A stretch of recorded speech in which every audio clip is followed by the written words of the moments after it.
Hello, hello, hello. It's Mary Kay Smooth here. How you doing? Everything's going okay. We're like 30 something days from the end. We only have two holidays coming up, and that would be Memorial Day and Juneteenth. So it's getting ready to be summer, guys. This kind of went fast this year. There was times when it didn't feel like it was going fast, but I think it did. I think it did go fast. And your girl got the gym. We're not going to the gym tonight. We're going tomorrow because we have uh our trainer tomorrow night, and then we got to go Friday night too. And Maurice didn't think we should go Wednesday, Thursday, and Friday. We probably could have done it, but you know we're old, so we're gonna take our little slow time.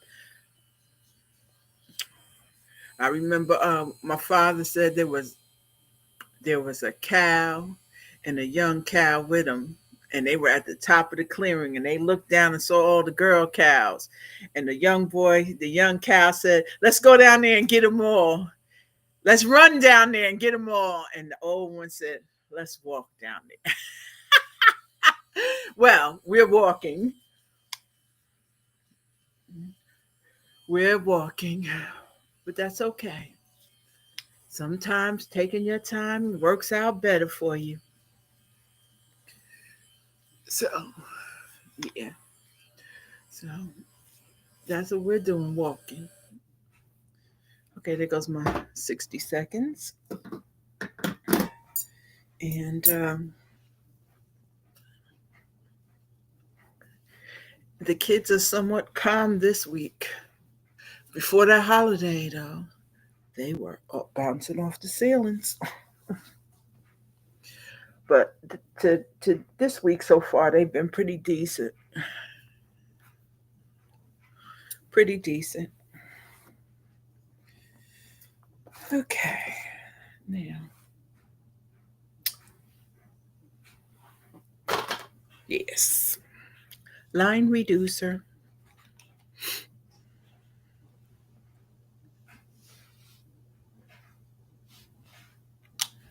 I I gotta try to work a little harder because I lost a little bit of weight, and I'm thinking I'm seeing more lines. It kind of depends on what angle I'm come from. Some people got a good side and a better side. I don't know what I have, but I'm working on it. I'm working on it.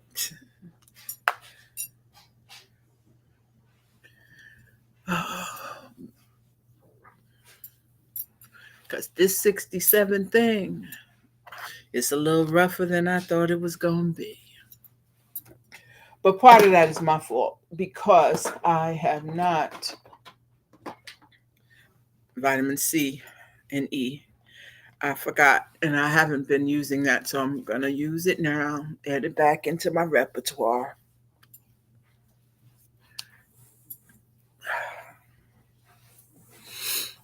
Okay, and confirming.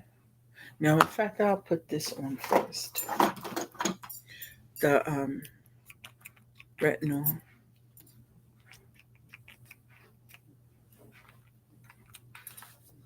Lord, there it is. I was gonna say, Lord, I'm having trouble getting the milk, calming milk, on. Mixy, mixy, mixy.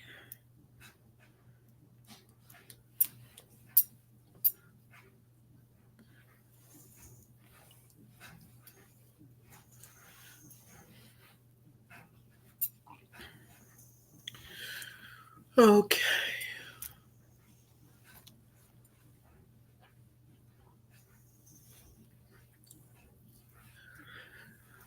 Ooh, yes.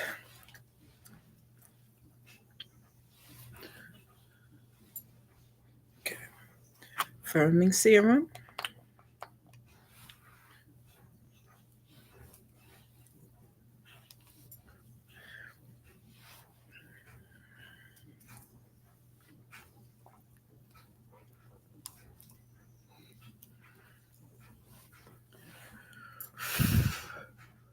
But you see, I got color now. I remember when I was gray from the soap and water. I know you all think I was crazy, but I was not caring for myself at all then. And thank God things have changed. Okay, this is my mask. You know, I was doing that for a while now. Okay. And then my eyes and my night. Yeah.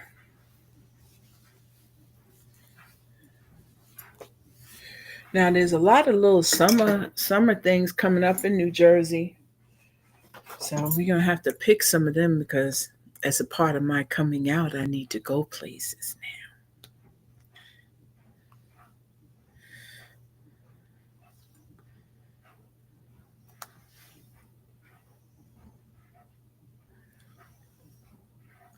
So and I love music, so that's what it'll probably be. But Tanisha and Lori have been trying to get me to go out like club. Well, we call it house music, and that's what it is traditionally called. When I was in college 50 years ago, uh, house music was the thing. We went to clubs in New York, the Garage. In Newark, they had Zanzibar and Eleganza, but I wasn't really. I went to New York mostly, so I didn't do. And the couple of times, the time it was one time I tried to go to Zanzibar. It was a mess. Me and mommy used to help cook breakfast for the Weequahic High School football team in the mid 70s. And they had homecoming coming up. So that night before, and the guys were my age, they all graduated. A lot of them graduated when I graduated from high school. So before the night before the Saturday homecoming game, the team had decided to go to the Zanzibar, and I was going to go too. And I had a car then, so I was going. So when I pulled up, Bradley and Bernie Adams, the coach and the councilman, and I took off, and they caught all of them trying to go in. It was hysterical because you know how high school kids think they slick. Well, they thought they were slick, but Bernie and Mr. Bradley, they was way ahead of them. It was hysterical. They they had me cracking up. But I didn't get caught. So and it was hysterical. The Zanzibar. I got my little self out of the way. I just kept on riding by because I saw they was. I mean, and Mr. Bradley and Bernie was sitting right in front of the door, and the cops couldn't even put them out because Mr. Bradley was the South Ward councilman, and Bernie Adams worked for him too, and he was the coach at Weequahic. It was just messed up. I laughed and kept on going, and nobody knew. I just shared that secret with y'all. Yeah, yeah. Okay. Well, that was a nice little story. You all know I'm full of them stories, though. For real. I have to laugh at myself because if they oh, see, that was the advantage of my father with the boys, all the guys that he had, the football players, the basketball players coming to our house and everything. When I got old enough to think I was gonna hang out,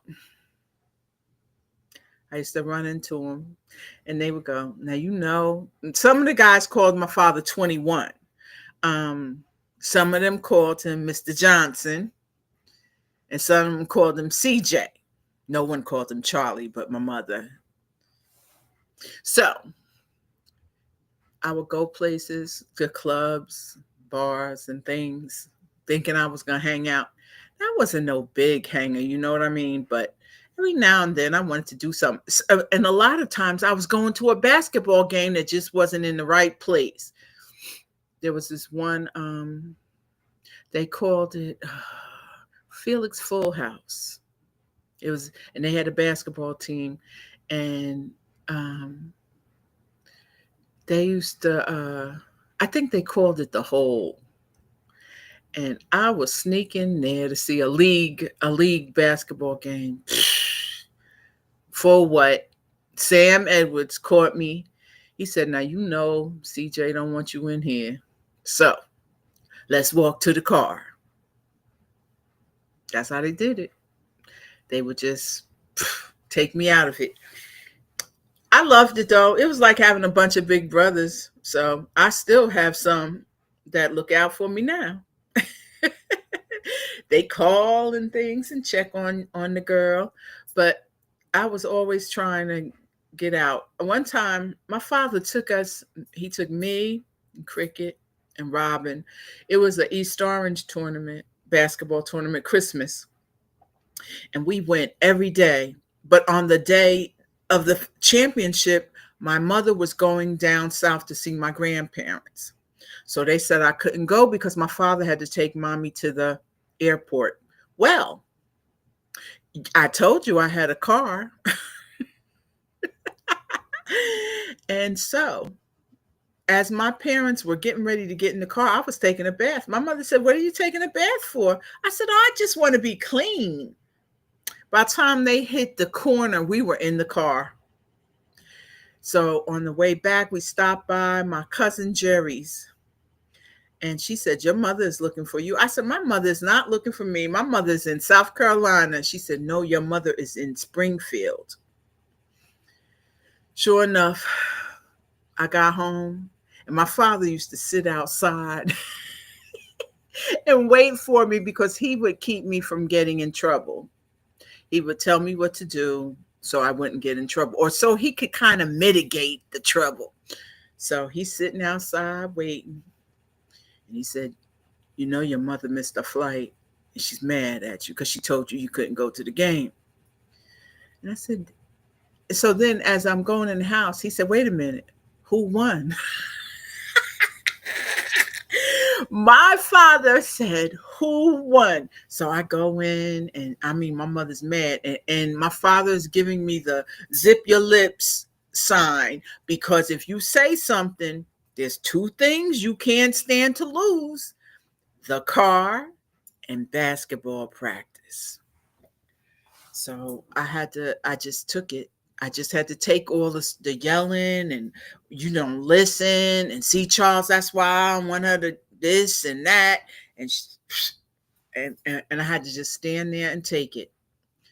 So my father, he got me out of trouble because I kept my mouth shut. If I didn't, oh Lord, my mother would, she would do that. She would say, "You know what? Give me them damn keys." Or she would say, "You ain't going to basketball practice. That's how we gonna fix this. If you don't go to practice, you can't play." So, you know, tears was falling if that happened. So Charlie would go, and I would shut up and take it. But so many times, and see, usually, right, we'll come home, I'll tell Daddy what happened. Then Daddy would make me drop Robin, my cousin, off to my Uncle Robert, and I had to lie and tell Uncle Robert whatever we did wrong was all me.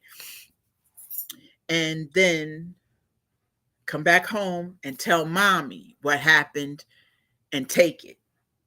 And take it like a woman, because Daddy would be standing behind her, make it, and she would, and he would act like he wasn't doing anything. It was a mess. But that's how it worked. Charlie kept me out of trouble when I was in high school because me and mommy fussed a lot. when I was in high school.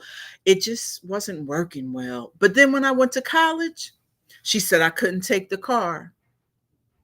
I went to college and my father said, don't come home. So I stayed. Now, Thanksgiving starts basketball season. So I didn't go home. Thanksgiving came.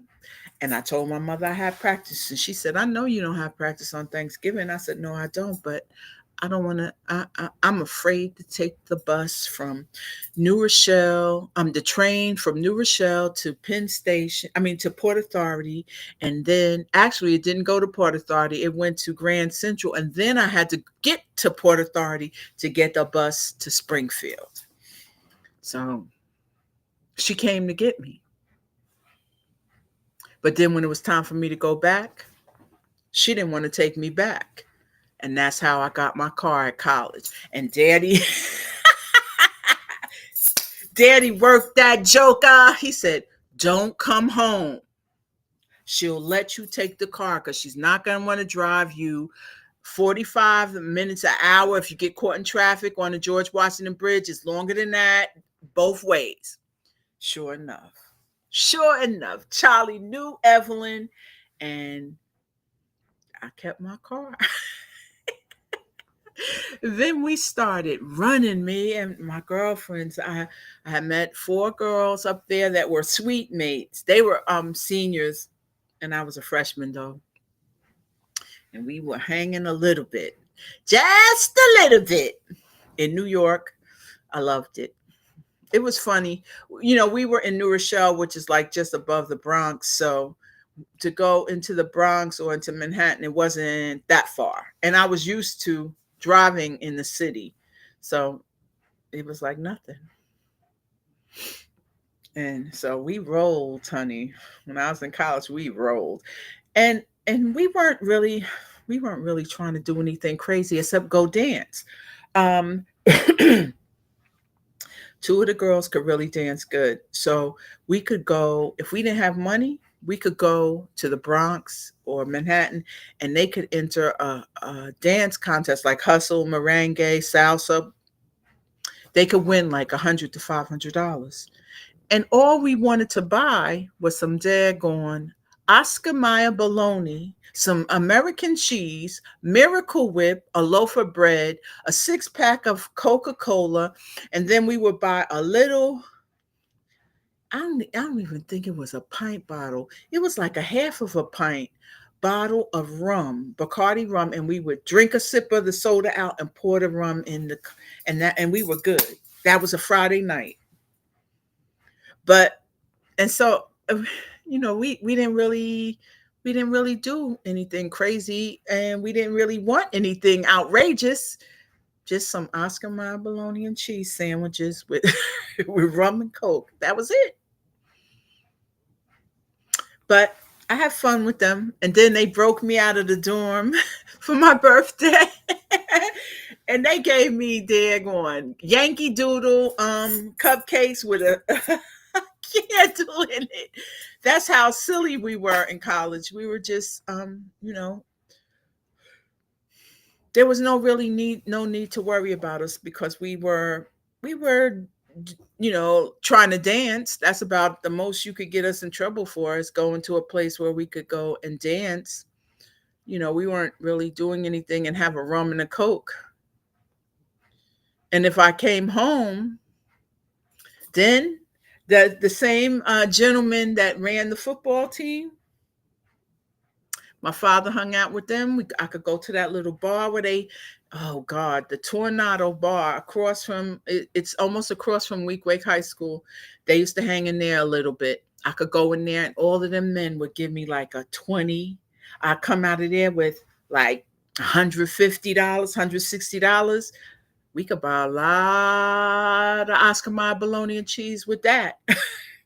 So when we didn't go dancing, we would come to Newark and go see my father and his friends, and they would just give us money.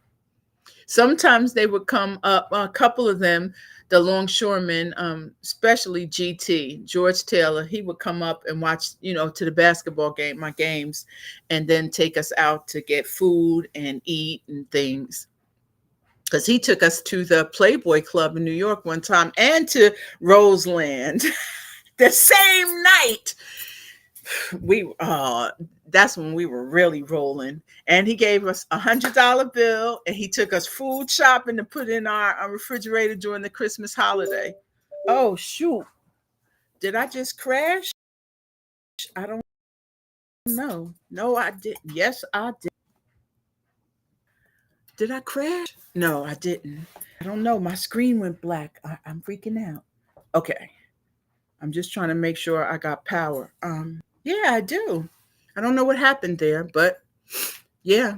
So we did all kind of things, and GT had a burgundy Eldorado, one of those big ones, with a convertible top. It was burgundy with white. Everything else was white. So it was wintertime. He had us put down the top because it looked like he was our pimp. He had on a fur jacket and everything. Longshoreman, he was doing good. So he had two young girls sitting in the front, driving him on the West Side Highway. And we went to the Playboy Club, and he gave us our own table. And he sat at another table and told them, give them whatever they want. And people thought that he was our pimp. And he was just a friend of my dad's that came to see our basketball game. Yeah. So that's how when I was in college, that's kind of how it went. We were just silly girls having fun. Okay, guys, I'm going to shut it down, and I will see you on Friday, probably before I go to the gym. Okay?